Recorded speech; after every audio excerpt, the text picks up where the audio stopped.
जय राम जय जय राम, श्री राम जय जय राम। मंगल भवन अमंगल हारी, द्रवहु सो दशरथ अजिर बिहारी। जय सिया राम। साथियों, भगवान राम जिस समय मिथिला पहुँचते हैं और राजा जनक को यह संदेश मिलता है कि विश्वामित्र जी के साथ राम लक्ष्मण भी आए हैं, तो अपने सभी श्रेष्ठ लोगों, अपने गुरु तथा ईमानदार सेवक और ब्राह्मणों को साथ लेकर के विश्वामित्र जी से मिलने के लिए आते हैं। तुक्संग सचिव सुचि भूरि भट, भूसुर बर गुरु ज्ञाति। चले मिलन मुनि नायक कहीं, मुदित राव यही भांति। प्रसन्न होकर के महाराज जनक जी विश्वामित्र जी से मिलने के लिए आते हैं। और जब पहुँचे तो क्या किया कि करि प्रणाम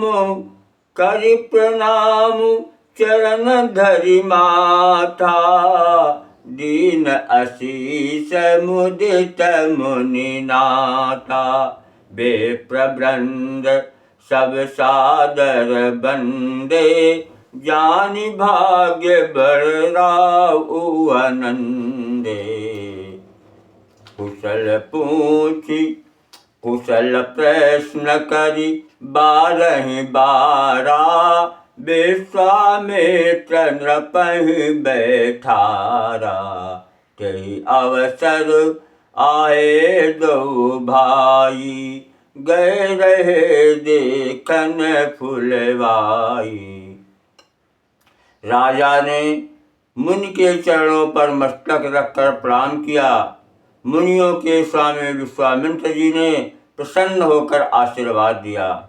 फिर सारी ब्राह्मण मंडली को आदर सहित प्रणाम किया और अपना बड़ा भाग्य जानकर राजा आनंदित हो गए। बार बार कुशल प्रश्न करके विश्वामित्र जी ने राजा को बैठाया। उसी समय दोनों भाई आ पहुँचे जो फुलवाड़ी देखने गए थे कि श्याम गौर मृदु बयस किशोरा। लोचन सुखद विश्वचित चोरा। उठे सकल जब रघुपति आए। विश्वामित्र निकट बैठाए। सुकुमार किशोर अवस्था वाले श्याम और गौरवर्ण के दोनों कुमार नेत्रों को सुख देने वाले और सारे विश्व के चित्त को चुराने वाले हैं। जब रघुनाथ जी आए तब सभी उनके रूप एवं तेज से प्रभावित होकर उठकर खड़े हो गए। विश्वामित्र जी ने उनको अपने पास बैठा लिया कि भय सब सुखी देखी दो भ्राता। भय सब सुखी देखी दो भ्राता। नयनानंद बारी बिलोचन पुलकित गाता। मूरति मधुर मनोहर देखी। भयउ देहु विषेखी। दोनों भाइयों को देखकर सभी सुखी हुए। सबके नेत्रों में जल भर आया। आनंद और प्रेम के आंसू उमड़ पड़े और शरीर रोमांचित हो उठे। राम जी की मधुर मनोहर मूर्ति को देखकर विदेह जनक विशेष रूप से विदेह यानी देह के सुधबुध से रहित हो गए। प्रेम मगन मनु जानि नृपु, कई विवेक धरि धीर। बोले मुनि पद जाई, बोले मुनि पद नाई, सिरु गद गद गिरा गंभीर। मन को प्रेम में मग्न जान राजा जनक ने विवेक का आश्रय लेकर धीरज धारण किया और मुनि के चरणों में सिर नवाकर प्रेम भरी गंभीर वाणी से कहा कि कहु नाथ सुंदर दो बालक, मुनि कुल तिलक की नप कुल घालक। ब्रह्म जो निगम नेति कही गावा, ब्रह्म जो निगम नेति कही गावा। उभय वेश धरि की सोई आवा। हे नाथ कहिए, ये दोनों सुंदर बालक मुनि कुल के आभूषण हैं या किसी राजवंश के बालक, अथवा जिसका वेदों ने नेत नेत कहकर गान किया है, कहीं वह ब्रह्म तो युगल रूप धरकर नहीं आया है। सहज विराग रूप मनु मोरा, थकित होत जिम चंद चकोरा। ताते प्रभु पूछऊं सती भाऊ, कहु नाथ जनि करहूँ दुराऊ। ताते प्रभु पूछऊं सती भाऊ, कहूँ नाथ जनि करहूँ दुराऊ। मेरा मन जो स्वभाव से ही वैराग्य रूप बना हुआ है, इन्हें देखकर इस तरह मुग्ध हो रहा है जैसे चंद्रमा को देखकर चकोर। हे प्रभु, इसीलिए मैं आपसे सत्य निश्चल भाव से पूछता हूँ, हे नाथ बतलाइए, छिपाओ न कीजिए कि नहीं बिलोकत अति अनुरागा। बरबस ब्रह्म सुख ही मन लागा। कहा मुनि बिहसी कहु नपनी का, बचन तुम्हार न होई अली का। इनको देखते ही अत्यंत प्रेम के वश होकर मेरे मन में जबरदस्ती ब्रह्म सुख को त्याग दिया है। मुनि ने हंसकर कहा, हे राजन, आपने ठीक यथार्थ ही कहा, आपका वचन मिथ्या नहीं हो सकता। ये प्रिय सब जहाँ लगी प्राणी, मन मुस्काहि राम धनु पानी। रघुकुल मणि दस रत के जाए, मम हित लागी नरेश पठाए। जगत में जहाँ तक जितने भी प्राणी हैं वे सभी को प्रिय हैं। मुनि की रहस्यमयी वाणी सुनकर श्री रामचंद्र जी मन ही मन मुस्काते हैं, हंसकर मानो संकेत करते हैं कि रहस्य खोलिए नहीं। तब मुनि ने कहा, ये रघुकुल मणि महाराज दशरथ के पुत्र हैं, मेरे हित के लिए राजा ने इन्हें मेरे साथ भेजा है। राम लखन दो बंधुवर, रूपशील बल धाम।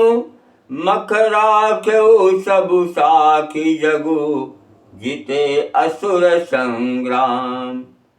ये राम और लक्ष्मण दोनों श्रेष्ठ भाई, रूपशील और बल के धाम हैं। सारा जगत इस बात का साक्षी है कि इन्होंने युद्ध में असुरों को जीतकर मेरे यज्ञ की रक्षा की है।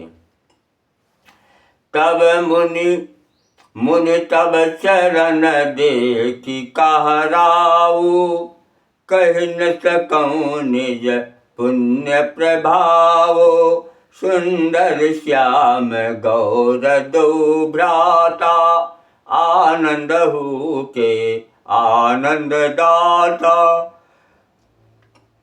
राजा जनक ने कहा कि हे मुनि, आपके चरणों का दर्शन कर मैं अपना पुण्य प्रभाव कह नहीं सकता।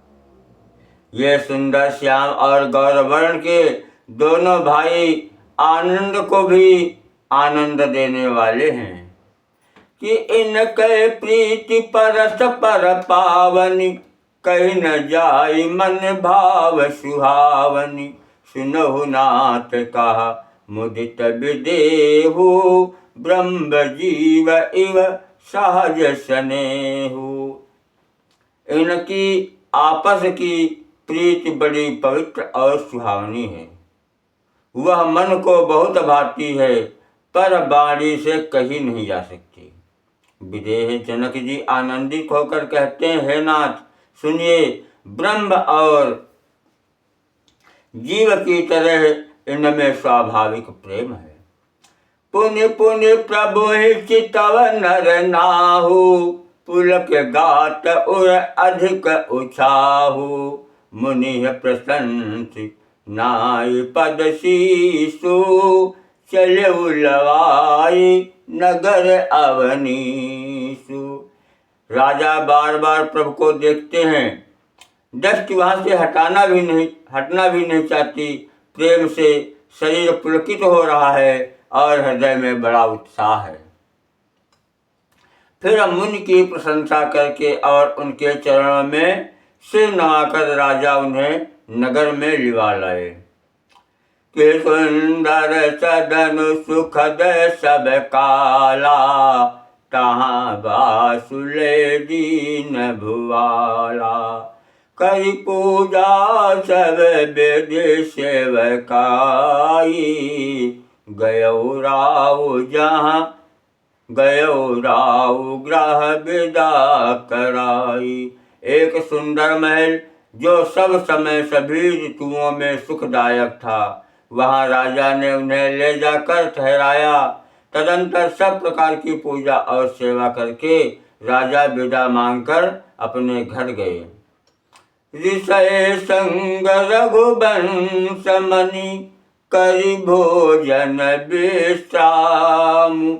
बैठे प्रभु भ्राता सहित, दिवस रहा भरी जाम।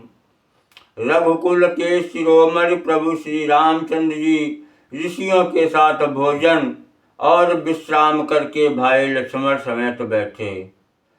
उस समय पहर भर दिन रह गया था। जय श्री राम।